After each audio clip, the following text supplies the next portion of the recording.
Welcome to CAGurujiClasses.com।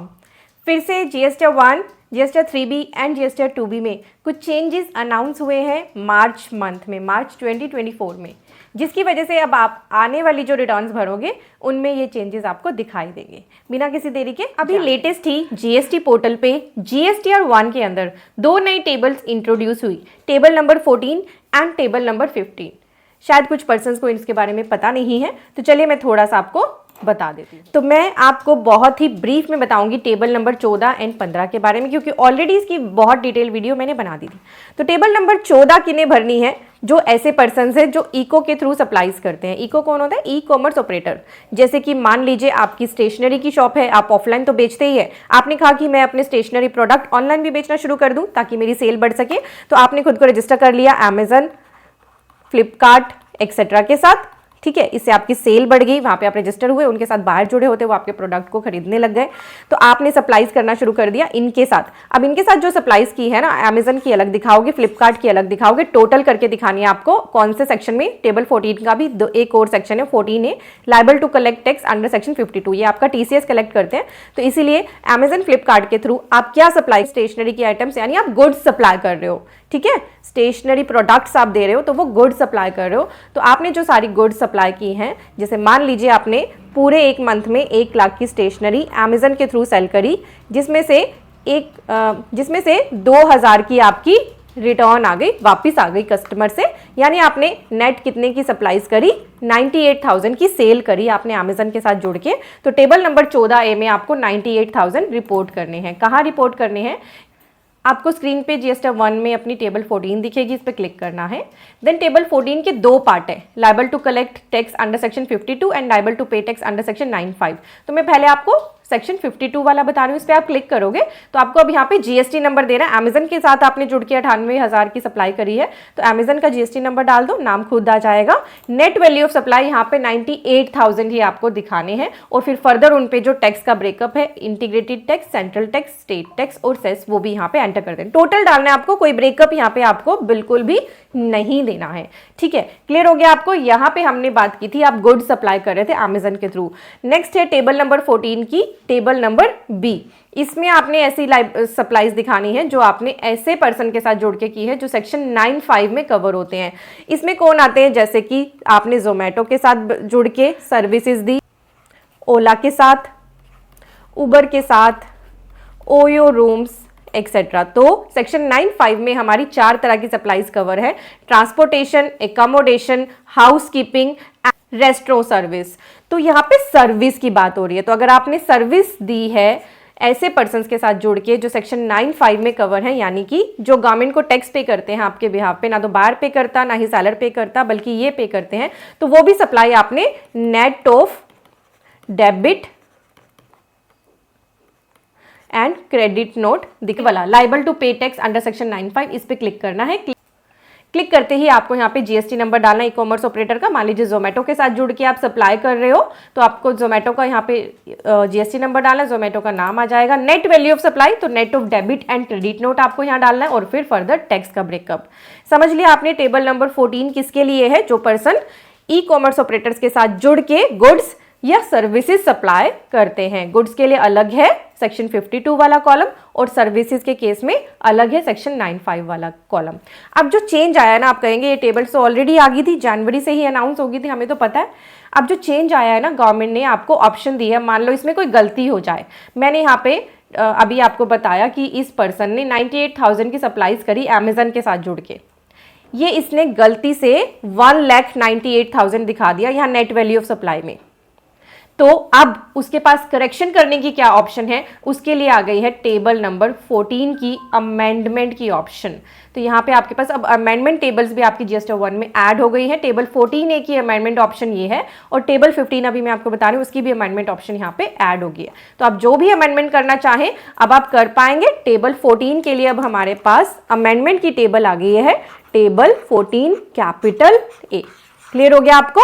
Table 14 capital A. तो table 14 आपने समझ ली। अब टेबल 15 किन को भरनी है? जो जोमेटो हो गए, ओला, उबर, स्विगी, जो सेक्शन 95 में कवर है। ठीक है, तो उनको B2B अलग रिपोर्ट करना है, सी सप्लाई अलग रिपोर्ट करनी है, unregistered to register and unregistered to unregistered, इनको पूरा ब्रेकअप देना है। तो ये मेरे आर्टिकल में टेबल 15 के मैंने सभी चीज़ें इंक्लूड कर रखी है। टेबल 15 पे आप क्लिक करेंगे तो आपको यहाँ पे फर्दर ब्रेकअप डालने की ऑप्शन, रजिस्टर्ड टू रजिस्टर्ड, इस पे क्लिक करोगे तो फर्दर आपको डिटेल देनी है, GST नंबर, सप्लायर का नाम, रिसिपेंट का नेम, डॉक्यूमेंट नंबर, डॉक्यूमेंट की date and total value of supplies made, place of supply etcetera. Then B2C, तो फर्दर जो डिटेल मांगी गई है वो डालनी है। देन अनरजिस्टर्ड टू रजिस्टर वो डालनी है। Then unregistered to unregistered. तो ये जो टेबल 15 है ना, ये कौन फाइल करेंगे, कौन भरेंगे, जो सेक्शन 9(5) में कवर वाला ई कॉमर्स ऑपरेटर है, जैसे जोमेटो, स्विगी, ओला, उबर। इनके लिए भी टेबल नंबर 15 की अमेंडमेंट की ऑप्शन आ गई है। ये है टेबल नंबर 15 की अमेंडमेंट। तो इनसे भी कोई गलती हो सकती है ना, गलती तो किसी से भी हो सकती है। तो इनको गलती को ठीक करने के लिए अमेंडमेंट की टेबल यहाँ दे दी गई है। अब बात करते हैं इसका इम्पैक्ट 3B पे क्या है। मैंने लिखा है ना कि 3B भी आपकी चेंज हो रही है। तो आपकी जो ये टेबल नंबर 14B है, इसमें जैसे ही आप अपनी लायबिलिटी दिखाएंगे, ठीक है, तो ये आपकी चली जाती है टेबल 3.1.1 के सेकेंड पार्ट में ऑफ 3B, ऑटो पॉपुलेट होती है। और जैसे ही इसके लिए कोई करेक्शन करोगे टेबल 14A को सिलेक्ट करके, तो वो करेक्शन भी आपके 3B में रिपोर्ट हो जाएगी। तो क्योंकि टेबल नंबर 14B की जो सप्लाईज आप रिपोर्ट करोगे वो आपके 3B में ऑटो पॉपुलेट होती है, 3.1.1 की जो सेकेंड पार्ट है उसमें, तो इसीलिए अमेंडमेंट करोगे तो वो भी आपके इसमें रिपोर्ट होगी। और ऐसे ही टेबल नंबर 15 में जो सप्लाईज रिपोर्ट होती है वो जाती है टेबल 3.1.1 के फर्स्ट पार्ट में 3B के। ठीक है, तो जैसे ही टेबल 15 कैपिटल A यूज करी जाएगी अमेंडमेंट करने के लिए, इसकी भी सारी डिटेल 3B में ऑटो पॉपुलेट हो जाएगी। तो आपने GSTR 1 का चेंज समझ लिया, GSTR 3B का चेंज समझ लिया। तो GSTR 2B में भी जैसे ही ये नई टेबल्स आई थी, टेबल 14-15, तो इंट्रोड्यूस हुई थी एक नई टेबल ITC अवेलेबल के अंदर। इको डॉक्यूमेंट में एक नया ऑप्शन आया था, आप इसको डिटेल में भी देख सकते थे। इस पर क्लिक करके documents reported by ECO on which ECO is liable to pay tax under section 9(5). तो क्योंकि इको से इतनी सारी डिटेल मांग ली गई है, तो उसका बेनिफिट ये है कि आपके 2B में वो सारा आपके लिए जो भी क्रेडिट है वो सारा दिखाई देगा। तो 2B में इको डॉक्यूमेंट तो पहले ही आ गया था टेबल 14-15 के लिए। अब अमेंडमेंट टेबल आई है 14A एंड 15A, तो उसके लिए भी 2B में अब नीचे जो अमेंडमेंट का रिपोर्टिंग होता है वो इको डॉक्यूमेंट अमेंडमेंट भी यहाँ पे अवेलेबल करा दिया गया है 2B में, और आप उसे डिटेल में भी यहाँ से देख सकते हैं। तो आपका जो ये टेबल 14 टेबल 15 आने से चेंज है ना, वो 3 रिटर्न्स पे हुआ है। GSTR 1, इसमें तो आपको पूरी तरह से रिपोर्टिंग ही करनी है। देन आपकी GSTR 3B जिसमें ऑटो पॉपुलेशन इसी बेसिस पे होगी। देन आपकी GSTR 2B जिसमें आपके ITC अवेलेबल में कैटेगराइज कर दिया गया है ई कॉमर्स के थ्रू भी जो आपका क्रेडिट आ रहा है। ठीक है, तो ये चेंजेस बहुत इंपॉर्टेंट है। जो पहले मैंने वीडियो बनाई थी इसी सब्जेक्ट पे, मैंने जनवरी में भी वीडियो बनाई थी, उसको भी मैंने यहाँ पे ऐड कर दिया है। इसमें मैंने कुछ और एक्स्ट्रा चीज़ें भी बताई थी, एक टिप भी दी थी टेबल 14 के A पार्ट को भरने की, वो आप इस वीडियो को देख के सीख सकते हैं। और ये जो वीडियो अब मैं बना रही हूँ वो भी यहाँ पर ऐड हो। और जो ये पूरा आर्टिकल है इन टेबल्स पर, अगर आपको कभी भी कन्फ्यूजन आए फ्यूचर में तो आप आराम से पढ़ सकते हैं, इसीलिए मैंने लिंक डिस्क्रिप्शन और पिन कमेंट में डाल दिया है। वीडियो अगर आपको अच्छी लगी है तो लाइक ज़रूर करना, और आपसे मेरी छोटी सी रिक्वेस्ट है कि हमारे चैनल में सब्सक्राइब बटन दिया है, ये आपके लिए बिल्कुल फ्री है, बट इससे हमारी भी हेल्प होती है और आपकी भी होती है, क्योंकि आपको लेटेस्ट अपडेट्स का पता चलता है। Now we are on the website CAGurujiClasses.com।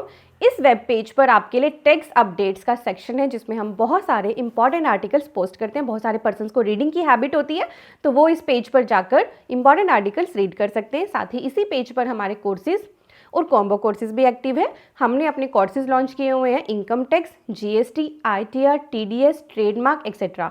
Courses section में आप जाएंगे तो आपको 2 तरह के कोर्स मिलेंगे, लाइफ टाइम, अनलिमिटेड वैलिडिटी के लिए। तो आप जिसमें भी इंटरेस्टेड हैं, कंपनी रजिस्ट्रेशन, अकाउंटिंग, आप उनमें एनरोल करा सकते हैं। बहुत सारे पर्सन इनका बेनिफिट ले रहे हैं, आप भी इनमें एनरोल कीजिए अगर आप इंटरेस्टेड हैं। Thank you so much for watching. Bye.